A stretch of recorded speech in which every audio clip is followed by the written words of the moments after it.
delikado sa kalusugan. Kaunti mula Muling lumalabas sa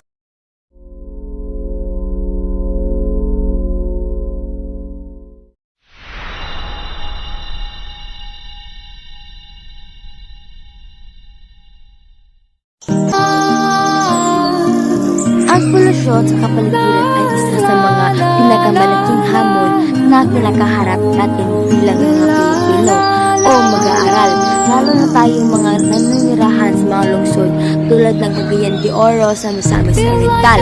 Maraming uri ng polusyon ang naranasan natin araw-araw.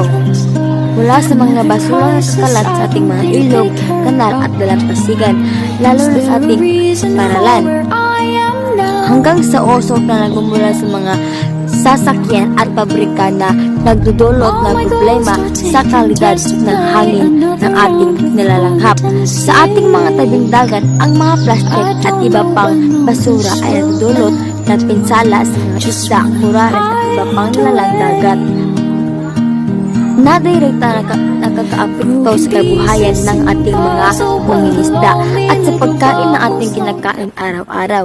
Dito sa Cagayan de Oro, alam natin ang ilang mga sapa tulad ng Bitan-Ag Creek ay dati na puno ng basura, ngunit ngayon ay may mga programa na tulad ng Trust Trap ng WWF at Grey Group na kasama natin sa pagtitiyak na linisin ito at protektahan ang look ng makahalar.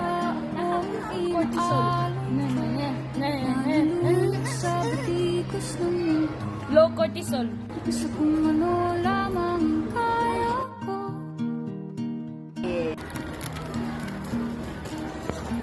Natin magtutulungan mag-aaral o Pilipino.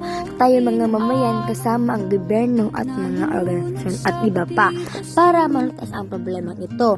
Magsisimula tayo sa sarili nating tahanan o sarili nating paralan sa tamang pagtatapon ng basura hanggang sa paggamit ng mga produktong hindi nakakasya sa ating mahal na kalikasan o sa ating paralan.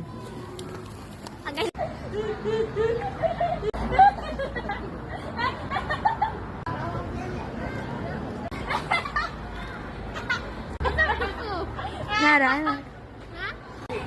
Asa pa? Wala pa. Wala pa. Wala pa.